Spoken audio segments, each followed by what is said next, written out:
The grand ballroom of the Fairmont Grand Hotel was a vision of opulence, with crystal chandeliers casting a soft glow over the elegantly dressed attendees. The annual charity gala, a gathering of the nation's most influential figures, business moguls, actors, and journalists, was in full swing. The event, dedicated to supporting underprivileged youth, was a night of sophistication and purpose. Among the crowd, seated in a quiet corner, was Barron Trump. At just 18 years old, his tall frame and stoic demeanor made him stand out, though he seemed content to remain in the background, observing the room with a calmness that belied his age. The evening had been progressing smoothly, with a string quartet providing a soft musical backdrop and waitstaff gracefully serving hors d'oeuvres and champagne. The atmosphere was warm, filled with laughter and lively conversation. However, the highlight of the night was the keynote speech delivered by a celebrated journalist known for their sharp wit and unapologetic opinions. The journalist, a prominent figure in liberal media circles, had promised a thought-provoking address, and the audience was eager to hear what they had to say. As the journalist took the stage, the room fell silent. Dressed impeccably in a sleek black suit, they exuded confidence and charisma. The speech began with light-hearted anecdotes, drawing laughter from the crowd. But soon the tone shifted. The journalist began to critique well-known political figures, poking fun at their quirks and missteps. The crowd's reaction was mixed. Some laughed openly, while others shifted uncomfortably in their seats. Then the focus turned to Donald Trump. "Well, we can't talk about the state of the world without mentioning the man who made orange the new black," the journalist quipped, drawing scattered laughter. The jokes continued, each one sharper than the last, until the journalists turned their attention to Barron. "And of course," they said, pausing for effect, "we can't forget his most overlooked legacy, the next generation. I mean, let's talk about Barron." A collective gasp rippled through the room. Heads turned toward Barron, who sat motionless, his face now the center of attention. The journalist's tone remained playful, but the words carried a sting. "Imagine growing up in a golden tower, surrounded by marble everything, and your dad tweeting about Kofi while the rest of us are just trying to survive Monday mornings. That must have been character building." The attempt at humor fell flat. Some in the crowd chuckled nervously, but most sat in stunned silence. The spotlight of the moment, unasked for and unwelcome, had landed squarely on Barron. But instead of crumbling under the weight of the moment, Barron remained calm, his composure unshaken. The room seemed to hold its breath as all eyes turned to him. He didn't flinch or shift in his chair. Instead, he sat perfectly still, his expression calm but unreadable. His silence wasn't just a lack of words, it was a statement in itself. It said, "I hear you, I see you, and I am not moved." The tension in the room grew thicker with each passing second. The journalist, sensing the shift in the atmosphere, attempted to regain control of the moment. "Tough crowd," they muttered into the microphone, forcing a laugh that no one echoed. But the damage had been done. The room was unnervingly quiet, the earlier buzz of conversation and laughter replaced by an uneasy stillness. Then Barron moved. Slowly and deliberately, he pushed back his chair and stood. The soft scrape of the chair legs against the floor was the only sound in the room. At just over 6 feet tall, he was an imposing figure, his height matched by an aura of unexpected maturity. He looked out at the crowd, his gaze sweeping the room before settling on the journalist. Without a word, he stepped away from his table and walked toward the stage. Each step was measured, his posture straight and unwavering. The journalist froze, their earlier confidence evaporating as Barron approached. The crowd watched, their eyes wide with a mix of anticipation and disbelief. No one knew what Barron would say or do, but one thing was certain. This young man was about to own the moment. When he reached the edge of the stage, he stopped a few feet away from the podium. With a voice steady and deliberate, he spoke. "Thank you for your insight," he began, his tone calm but firm. The choice of words caught the journalist and the audience off guard. There was no anger, no trace of indignation, only an eerie sense of control that seemed far beyond his years.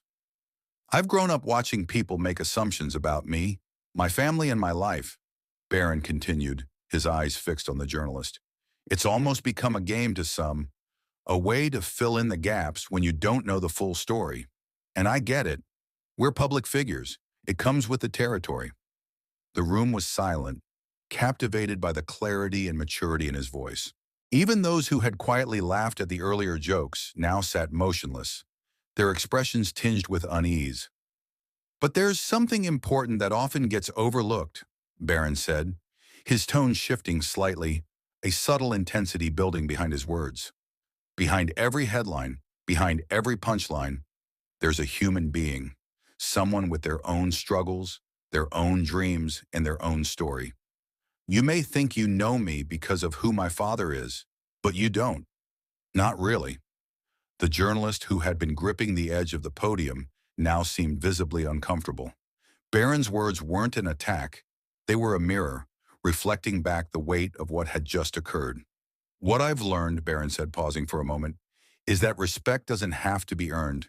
It should be given freely, especially when you don't know someone's story."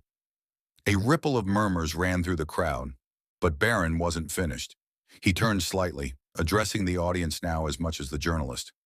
"We live in a time where it's easy to tear each other down," he said, his voice steady but filled with quiet conviction. "Words have power. They can hurt or they can heal. They can divide or they can unite. And I think we could all use a little more of the latter." The audience was spellbound. Barron's words, spoken with a calm resolve, carried a weight that seemed to transcend his age.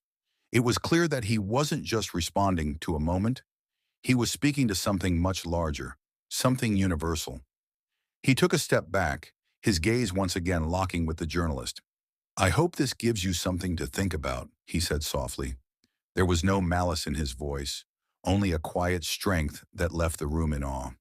He turned and began walking back to his seat, the soft clicks of his shoes on the polished floor the only sound in the stunned silence. No one moved. No one spoke. Even the journalists stood frozen, their earlier bravado completely dissolved. But as Barron sat down, the applause began to build.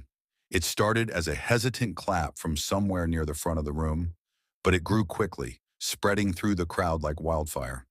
Within moments, the entire ballroom was on its feet, erupting into a thunderous standing ovation. Some clapped with admiration, others with a sense of redemption for the awkwardness that had hung in the air just minutes earlier. The journalist, still standing at the podium, attempted to muster a smile, but it was clear the moment no longer belonged to them. Barron, seated back at his table, didn't react to the applause. He remained composed, offering only a polite nod to the attendees around him. It wasn't humility or shyness. It was the quiet assurance of someone who had said exactly what needed to be said. Within hours, snippets of the moment began flooding social media. Attendees had discreetly recorded Barron's speech on their phones, and the footage was now spreading like wildfire. Tweets, Instagram stories, and TikTok clips captured the essence of the evening, with captions ranging from admiration for Barron's composure to critiques of the journalist's misplaced humor. "Barron Trump just schooled an entire room on class and respect," read one viral tweet. Another post, shared by a prominent celebrity in attendance, stated, "No matter what you think of his family, this young man just gave us all something to think about." News outlets picked up the story the next morning. Some praised Barron for his maturity, calling it a defining moment for someone who had spent much of his life in the shadow of public scrutiny. Others debated the ethics of the journalist's remarks, questioning whether public figures, especially young ones, should ever be fair game for such commentary. The journalists, for their part, issued a statement the following day. "Comedy and commentary are powerful tools, but they must be wielded responsibly. Last night, I crossed a line, and I apologized to Barron Trump for my remarks. But not everyone accepted the apology at face value.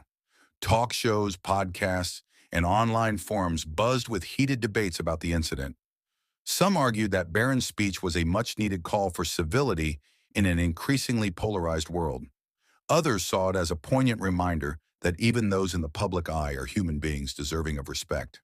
For Barron, however, the frenzy of attention seemed irrelevant. He returned to his daily life with the same quiet dignity that had defined his response at the gala. Those who knew him said he barely acknowledged the uproar, choosing instead to focus on his studies and personal interests. But while Barron moved on, the lessons from that night lingered. sparking conversations that reach far beyond the ballroom. As the dust settled from the night of the gala, its ripple effects continued to echo far and wide. News outlets eventually moved on to other stories, but the moment lived on in discussions at dinner tables, classrooms, and offices. People dissected the evening not just for its drama, but for the powerful lessons it left behind. Barron's calm and thoughtful response had struck a chord in an age dominated by outrage and instant reactions. His choice to approach the situation with poise and perspective was a refreshing anomaly. Many drew parallels to their own lives, asking themselves, how often do we pause before reacting? How often do we choose words that build instead of words that destroy? For some, the incident was a wake-up call. It highlighted how easy it is to dehumanize others in the name of humor, politics, or entertainment. The journalist's comments were a stark reminder of the power words hold, not just to entertain, but to wound. Parents used the moment as a teaching opportunity for their children. Videos of Barron's speech became a tool in classrooms to discuss respect, empathy, and the importance of standing up for oneself without tearing others down. Teachers praised his ability to address conflict with grace, encouraging students to think critically about how they communicate. Yet the most profound impact of the night was its ability to bridge divides, if only for a moment. People from different political beliefs and walks of life found themselves united in admiration for Barron's maturity. It wasn't about his last name or his father's legacy. It was about a young man demonstrating that respect and empathy still have a place in the world, even in the face of provocation. By choosing to respond with kindness and integrity, Barron had reminded everyone in that room, and countless others watching from afar, that dignity is a choice. His actions showed that no matter how heated or polarized a situation may become, there is always power in choosing to rise above. As the conversations continued, one sentiment seemed to resonate most. Words can wound, but they can also heal. It's up to each of us to decide how we use them. In the end, Barron's actions didn't just defend his own dignity, they inspired a moment of collective reflection, a reminder that respect, even when undeserved, can be a transformative force. Let Barron's example be a reminder for us all. Words have power, use them wisely. Whether it's with a friend, a stranger, or even someone you disagree with, choose respect and empathy. If this story resonated with you, don't forget to subscribe for more real-life stories that challenge and inspire us to be better. Let's keep the conversation going.